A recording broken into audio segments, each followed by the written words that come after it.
Hello hi welcome to Aadya media. ఈరోజు మనతో పాటు ఉన్న గెస్ట్ ముప్ప అంకమరావు గారు, సీనియర్ పొలిటికల్ అనలిస్ట్. ఆయనతో మాట్లాడతాం. హలో సార్, నమస్తే. నమస్తే అండి. ఇప్పుడు వైసీపీ ఎమ్మెల్యేలు చాలా దారుణంగా మాట్లాడడం మనం చూసాం సార్. ఏం చేయలేదు ఇదే అని చంద్రబాబు నాయుడు గారిని ఘోరంగా విమర్శించారు. కానీ వాళ్ళ మనసాక్షికి తెలుసా సార్ ఇలా ఏం చేశారో, ఆంధ్రప్రదేశ్కి ఎంతవరకు తీసుకొచ్చారో, ఎంతవరకు చేశారో అనేది? వాళ్ళు పైకి మామూలుగా జగన్మోహన్ రెడ్డిని ఇంప్రెస్ చేయడానికి మాట్లాడుతున్నారు. ఇప్పుడు లోపల ఉన్న మనసులో మాత్రం వేరే ఉంటుంది అంటారా సార్? నిస్సందేహంగా ఉంటుందండి. అంతర్మతం అనేది వాళ్ళు చాలా మందికి ఉంది. అవి వాళ్ళ ఏదో ఒక 10-20 మంది వరకు ఏదో ఇష్టం వచ్చినట్టు మాట్లాడారు. అంతర్గత చర్చల్లో అవి కూడా వాళ్ళు మాట్లాడుకుంటా ఉన్నారు. దాంట్లో సందేహం కూడా లేదు. ఎందుకంటే కొన్ని చోట్ల బయటకు వస్తూ ఉన్నాయి కాబట్టి. ఇప్పుడు వాళ్ళు శాసనసభలో కూర్చొని మాట్లాడేది చంద్రబాబు నాయుడు గారు కట్టిందే కదా. అవును సార్. మరి పరిపాలన చేస్తున్నటువంటి సచివాలయం భవనం కూడా చంద్రబాబు నాయుడు గారు పూర్తి చేసిందే కదా. అలాగే వీళ్ళకి వ్యతిరేకంగా వీళ్ళు చేసే తప్పులు ఎత్తి చూపుతూ మొట్టికాయలు వేస్తున్నటువంటి న్యాయస్థానం కూడా, హైకోర్టు కూడా మరి ఆయన హయాంలో నిర్మితమైందే కదా. మరి ఆ పక్కనటువంటి విద్యా సంస్థలు, అమరావతి పరిసర ప్రాంతాల్లో ఉన్న విద్యా సంస్థలు, పేరెనికన్న విద్యా సంస్థలు ఈరోజు అక్కడ కార్యకలాపాలు జరుపుతున్నాయి అంటే అది చంద్రబాబు నాయుడు గారి పుణ్యమే కదా. మరి ప్రపంచం మొత్తంలో ఎక్కడ వరదలు వచ్చినా లేకపోతే ఏది వచ్చినా ముఖ్యమైన నగరాలన్నీ మునిగిపోతూ ఉంటే ఇన్నిసార్లు ఈ 4 సంవత్సరాల్లో అమరావతిని ముంచాలని విశ్వప్రయత్నం చేస్తున్నా కూడా ముంపుకు గురి అనే ప్రాంతం అమరావతి కదా. అది ఈ విధంగా తీర్చిదిద్దిన చంద్రబాబు నాయుడు గారే కదా.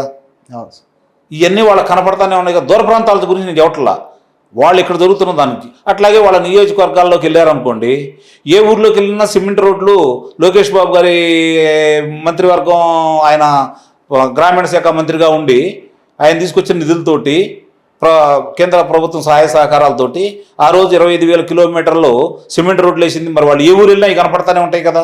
అవును సార్. వంతెనలు కనపడతానే ఉంటాయి కదా. ఈ రోజు వరకు ఆ రోడ్లే పనిచేస్తాయి. అదే కదా. మరి ఈ రోజు మీరు వెళ్ళాలంటే మీరే వెళ్ళలేని పరిస్థితులు రోడ్లు ఉన్నాయి కదా, అధ్వానంగా గోతులు పడిపోయి. కానీ వాళ్ళు కనపడతానే ఉంటాయి కదా ఇవన్నీ. అందుకే కదా వాళ్ళు ప్రజల మధ్యకి వెళ్ళలేకపోతున్నారు. ప్రజలు వాళ్ళని చేతరిస్తున్నారు, తిడుతున్నారు, నిలదీస్తున్నారు. కొట్టడం ఒకటే చేయట్లా. భవిష్యత్తులో అది కూడా జరిగిద్దేమో చూడాలి. గడప గడపకి వెళ్తుంటే చెప్పు తీసుకుని కొట్టి అంత పరిస్థితి వచ్చింది. అదే కదా మరి. కాబట్టి వాళ్ళకి తెలుసు. వాళ్ళకి ఏంటంటే ఈరోజు పరిస్థితి ఎలా ఉంది అంటే, అవసరార్థం గెలిచారు కాబట్టి, ఇన్ని మంచి పనులు చేసిన చంద్రబాబు నాయుడు ఓడించారు కదా, మేము ఎన్ని చెడ్డ పనులు చేసినా మమ్మల్ని గెలిపిస్తారనే ధీమా ఒకటి కావచ్చు. వాళ్ళ అధినాయకుడికి వాళ్ళకు కూడా అదే ధీమా ఉంటుంది. అందువల్లే వాళ్ళు ఆ విధంగా ప్రవర్తిస్తున్నారు, ఆ విధంగా మాట్లాడుతున్నారు. కానీ వాళ్ళకి అంతరాత్మ అనేది ఉంటుంది. వాళ్ళు దానిలో తర్కం చేసుకుంటే వాళ్ళ తప్పులు అనేది వాళ్ళకి క్షుణ్ణంగా తెలుస్తూనే ఉంటాయి. ఈ ఎన్నికల నాటికి ఎంతమంది అటు ఇటు వెళ్తారనేది చూడాలి. ఈ 2024 ఎలక్షన్స్లో మళ్ళీ సేమ్ ఇలానే దొంగ ఓటింగ్ వేయిస్తే ఏంటి సార్ పరిస్థితి? వైసీపీ గవర్నమెంటే వచ్చింది అనుకోండి, ఏంటి పరిస్థితి ఆంధ్రప్రదేశ్? ఇప్పుడు ఒక్కసాట బై ఎన్నికలు జరిగినాయండి. జరిగినప్పుడు వివిధ ప్రాంతాల నుంచి వచ్చి ఓట్లేస్తారు. అవును సార్. అన్ని ప్రాంతాల్లో ఒకేసారి ఎన్నికలు జరిగితే ఎక్కడికి వచ్చి ఓటేస్తారు చెప్పండి? నా ఊర్లో ఓటేస్తే పక్క ఊర్లో వేయటానికి అవకాశం ఉంటుంది. బ్యాలెట్ బాక్సులు మార్చేస్తే ఏంటి సార్ పరిస్థితి? బ్యాలెట్ బాక్సులు మార్చేస్తే పరిస్థితి. వాళ్ళ ధైర్యం అదే. ఎన్నికల్లో గెలుస్తామంటే మరి ప్రజల అభిప్రాయంతో గెలుస్తారని నేనైతే అనుకోవట్లేదు. వాళ్ళు ఏదో మాయ చేసి, మోసాలు చేసి, దౌర్జన్యాలు చేసి, ఇలా మరి ఈవీఎంలో మోసం చేస్తే తప్ప వాళ్ళు గెలిచే ప్రశ్న అయితే లేదు కదా. కాబట్టి ఇప్పుడు నిన్న చూసాం మనం ఎమ్మెల్సీ ఎన్నికల్లో దొంగోట్లు ఇప్పుడుగా జరిపించేశారు. చదువురాని మహిళలను కూడా తీసుకొచ్చి డిగ్రీ చదివారని చెప్పిన వాళ్ళ చేత దొంగోట్లు వేయించారు. అయినా ఓడిపోయారు కదా. అంటే ప్రజలు ఎదురు చూస్తూ ఉన్నారు.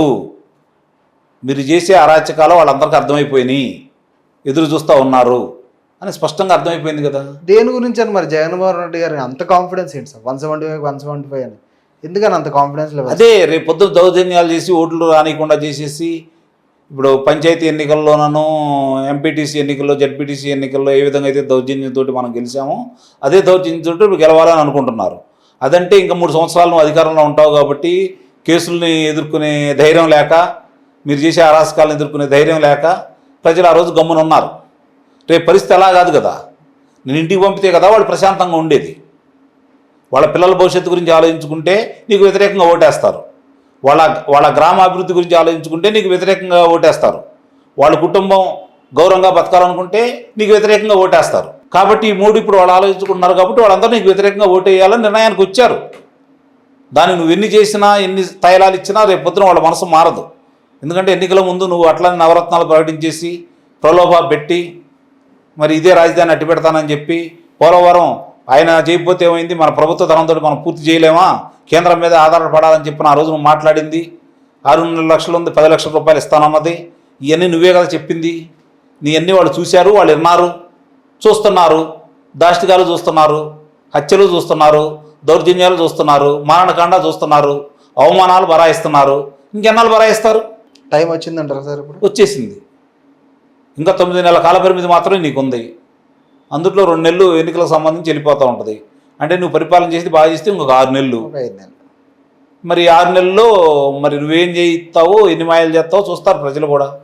అంత పిచ్చాడైతే కాదు కదా. ప్రజలు రాజకీయ నాయకుల కంటే తెలివైన వాళ్ళు. అవును సార్. అందులో ఎలాంటి సందేహం కూడా లేదు. ఏదన్నా వాళ్ళ చేతిలోనే ఉంది. వాళ్ళ చేతుల్లోనే ఉంది.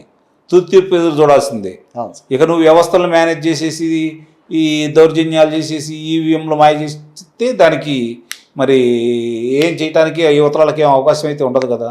అది ఒకటే నమ్మకం చేస్తున్నామని చెప్పని మేము భావిస్తున్నాం. మొన్న రీసెంట్గా కూడా సార్ జగన్మోహన్ రెడ్డి గారు ప్రెస్ మీట్లో పోలవరం మేమేం కట్టట్లేదు, కేంద్రం కడుతుంది అని అన్నారు.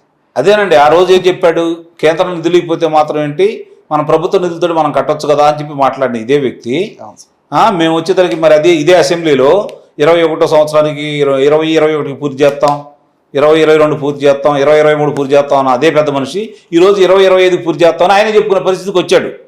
అంటే ఆయనే 4 సార్లు కప్పదాటేసుకుంటూ వెళ్ళిపోయాడు. మరి ఆ రోజు ఒక ఇటుక కూడా వేయలేదు, పోలవరంలో పనులేం జరగలేదు, అంత ప్రచారం ఏం చెప్పిన వ్యక్తి ఇదే అసెంబ్లీలో మరి అంత పనులు జరిగిందని చెప్పి వాళ్ళే చెప్పారు. అలాగే పార్లమెంట్లోనూ రాజ్యసభలో కూడా కేంద్ర మంత్రులు ప్రకటించడం కూడా జరిగింది. దాంట్లో ఎలాంటి అవినీతి జరగలేదని చెప్పి వాళ్ళు క్లీన్ చిట్ ఇవ్వడం కూడా జరిగింది. నువ్వు ఇన్ని అబద్ధాలు చెప్పి ఈరోజు అది అధికారంలో రావడం జరిగింది. నువ్వు అధికారంలోకి వచ్చిన తర్వాత ఏమి నిర్వాహకం చేసావో ప్రజలందరూ చూస్తున్నారు కాబట్టి నీ అధికారం నుంచి తొలగించడానికి వాళ్ళందరూ సన్నద్ధులై ఉన్నారు. అందుట్లో ఎలాంటి ధర్మ సందేహాలు పెట్టుకోవాల్సిన అవసరం ఏమి లేదు.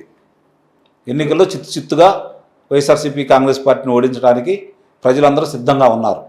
అందుట్లో రెండో ఆలోచన ప్రజల్లో లేదండి.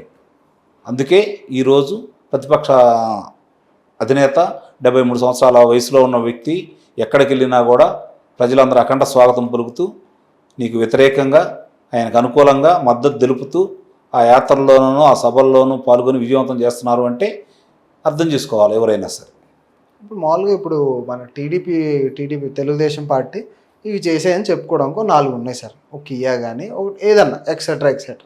వైసీపీ ప్రభుత్వం వచ్చాక ఇది చేసామని చెప్పుకోవడానికన్నా ఒక 4-5 అన్నా ఉన్నాయి అంటారు సార్. వాళ్ళు నవరత్నాల గురించి చెప్పుకోవడం తప్ప ఇంక వేరేం. అందులో కూడా కొన్ని పేర్లు మార్చి వాళ్ళు చేశారు. అది కూడా ప్రజల డబ్బే కదా సార్. అది సరే, ఎవరి డబ్బులైనా ఇచ్చే మనసు కూడా ఉండాలిగా. ఇప్పుడు అప్పులు తీసుకొచ్చి ఇచ్చాడు, అభివృద్ధి చేసి ఇవ్వలేదు, సంపద సృష్టించలేదు, విద్యుత్ ఛార్జీలు పెంచనని ఆ రోజు చెప్పాడు, తగ్గిస్తా అన్నాడు, 9 సార్లు పెంచాడు. ఇవన్నీ ప్రజలు బేరీజ్ వేసుకుంటారు కదా. అమ్మ ఒడి గురించి చెబుతున్నాడు, ఈ చేత్తోడు 10 రూపాయలు ఇస్తున్నాడు, ఈ చేత్తోడు 30 రూపాయలు ఖర్చు పెట్టిస్తున్నాడు. వేదల సాధనల ఎత్తి మీద అన్నీ విద్యుత్ రేట్లు పెంచేశాడు, మరి ఇంటి పన్ను పెంచేశారు, అలాగే చెత్త పన్ను వేయటం మొదలు పెట్టేశారు, నిత్యావసర వస్తువుల ధరలు పెరిగాయి, ఆర్టీసీ ఛార్జీలు పెరిగాయి.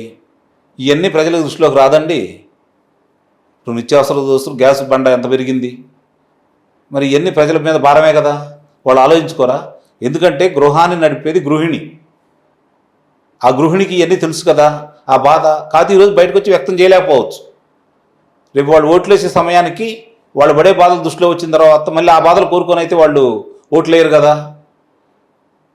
వాళ్ళందరూ వ్యతిరేకంగానే ఓట్లు వేస్తారు కదా. వీళ్ళు ఎన్ని చేసినా ఎన్ని ప్రలోభాలు పెట్టినా ప్రజా వ్యతిరేక నిర్ణయాలు తీసుకున్న ప్రభుత్వాలను ఎప్పుడూ ప్రజలు తిరస్కరిస్తూనే ఉన్నారు.